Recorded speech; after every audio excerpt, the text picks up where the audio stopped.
Now, the story behind Tekashi and his charges sound like something straight out of a movie. If you're unfamiliar with Tekashi, his rap career blew up back in 2017 after infamously dropping The Race, a track where Tekashi bragged about catching a case and being on the run. This track really blew up as people found out that the story behind the song was actually true. Now, before Tekashi's rap career ever actually blew up, he, along with 6 other people, were charged with the murder of 21-year-old Ethan Walker back in 2016. He was then placed on house arrest pending a hearing to determine if he was going to be tried as an adult or not, as he was 16 at the time. But Tekashi wasn't feeling house arrest. Nah, he decided, I'm gonna make a run for it. He tweeted out in March 2017, this house arrest 12, they gonna have to catch me on Hood. And he then proceeded to cut off his ankle monitor and make a run for it. He spent the next 3 months on the run before dropping his track The Race, and he was actually found and arrested the same day the track dropped. And after being arrested, he was charged with 2 new crimes. He was charged with robbing and murdering 23-year-old Mark Saldivia at a Chick-fil-A, and he was also charged with assaulting a 65-year-old man. Now, though he was 17, the court ended up ruling that Tekashi would be tried as an adult for these charges, and from what I've read, it's not exactly clear how much time Tekashi is facing. There was a rumor he could be facing the death penalty, but that rumor was shut down by his manager. But things are definitely not looking good. One of his associates received life in prison earlier this year, and another accomplice got 20 years earlier this year as well.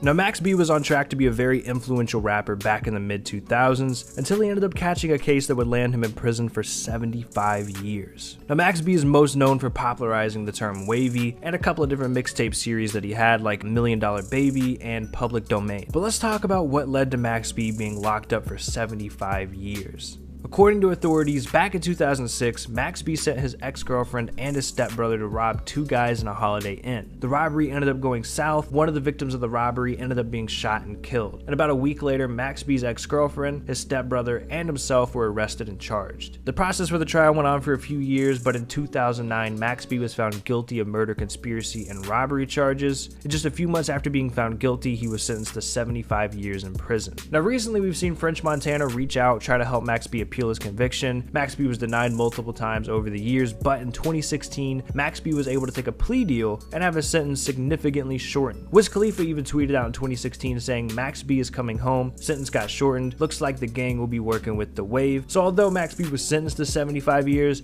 it looks like he could be getting out of jail within the next few.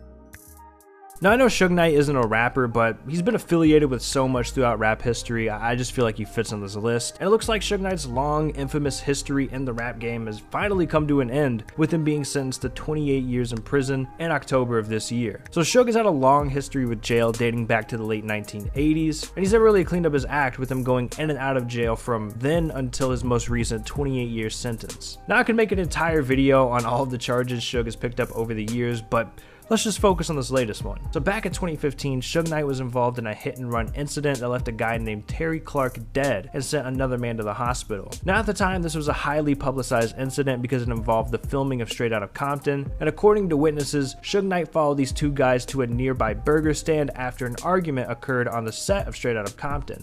There was video surveillance footage of the incident. 6ix9ine tried to claim self-defense, but ultimately, he pled no contest to voluntary manslaughter, and he's serving 28 years in prison.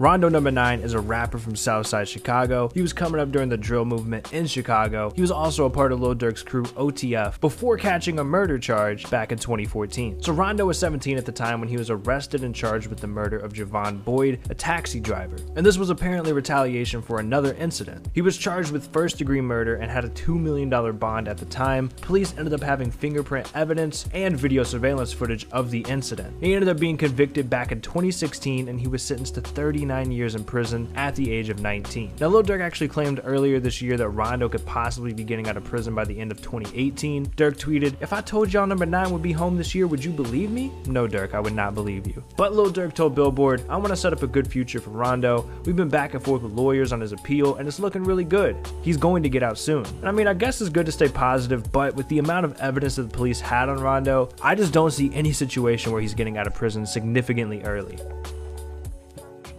Now, one of the biggest stories to come out of 2018 is the recent arrest of Tekashi 6ix9ine. After having one of the biggest years in recent rap history, Tekashi was setting himself up to truly be one of the biggest stars in rap. But ultimately, what made Tekashi so famous contributed to his downfall. It turns out the feds have been building a case around the 9 Trey Bloods for years and have been watching them as far back as 2013. Tekashi was picked up Sunday, November 18th after the feds found out Tekashi's former gang may have been plotting to kill him, and he was hit with multiple serious charges. One in particular I'm sure you probably heard, but maybe don't know exactly what it means: racketeering / a RICO charge. So racketeering is essentially a charge designed to take down mob bosses. I guess like your police had a hard time taking down people at the top of mobs because no one would ever snitch on the guy at the top. So they came up with this way to take down everyone as long as they had enough evidence to prove it was a criminal organization that did crimes in order to make money to continue funding that organization. And that's exactly how they're looking at the 9 Trey Bloods, with Tekashi being the guy at the top funding this criminal organization. So with this charge, Tekashi wouldn't even have to be present when certain crimes are being committed to be charged. They could take everyone down associated with the organization. So that's why things look so bad for Tekashi. All the police have to do is prove this is a criminal organization and that Tekashi is a part of it for these charges to stick.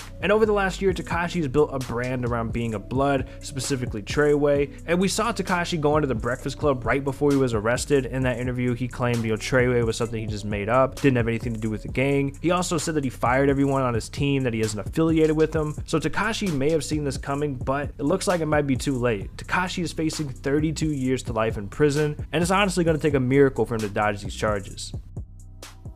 Now here's another infamous case very similar to Tekashi's. I'm sure most of you guys remember when Bobby exploded onto the scene with his track Hot Boy. Alright, that's what the censored version's called. Back in 2014, Bobby blew up almost overnight. He landed the deal with Epic Records. His future was looking pretty bright until late 2017 when Bobby and 14 others were arrested. Bobby was charged with conspiracy to commit murder, reckless endangerment, and drug and gun possession, while other members of his crew had charges including murder, attempted murder, assault, and drug dealing. And with these charges, Bobby faced 8 to 25 years in prison. And what's so crazy about this case that's so similar to Tekashi's is that the police have been watching Bobby and his crew for years prior to him ever being famous. They've been stacking evidence and building a case without them ever knowing, and it's because of this that when the feds struck and they had enough evidence to put Bobby away no matter what, which is why I don't have a lot of hope in the Tekashi case. Now Bobby ended up taking a plea deal and pleading guilty to 1 count of 3rd-degree conspiracy and 1 count of weapon possessions, leading to a 7-year sentence that he's still serving today. But on the bright side, compared to everyone else on this list so far, Bobby should be a free man within the next couple of years.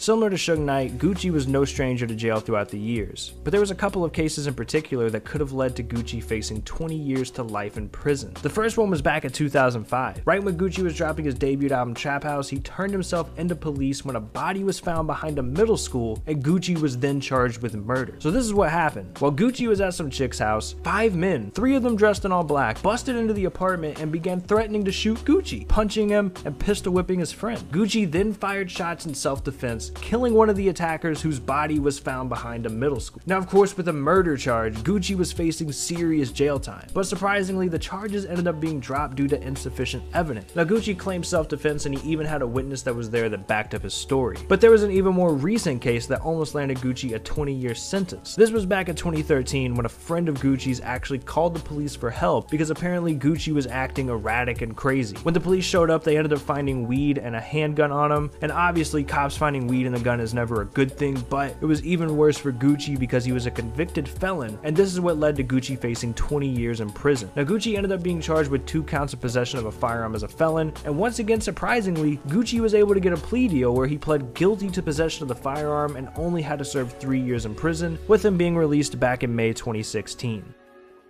Lil Boosie, also known as Boosie Badass, could have faced the death penalty. Now, Boosie has had a string of run-ins with the law throughout his career, but it was in 2010 that Boosie faced potential life in prison or the death penalty when he was indicted on federal charges of first-degree murder of Terry Boyd. He was also facing charges for 3 counts of possession with intent to sell narcotics and 2 counts of conspiracy to introduce contraband into a penal institution. And it was in 2011 that Boosie pled guilty to the drug charges and he was sentenced to 8 years in prison with the murder case still pending. Now luckily for Boosie, he got a few breaks along the way. In 2012, he was found not guilty of that first-degree murder charge, and also in 2012, Boosie's lawyers were able to argue that the drug ring charges were set up because an informant offered to give Boosie some purple drink, which Boosie admits he was addicted to, in exchange for his help. And it was because of this that Boosie was able to get out of prison early back in March of 2014.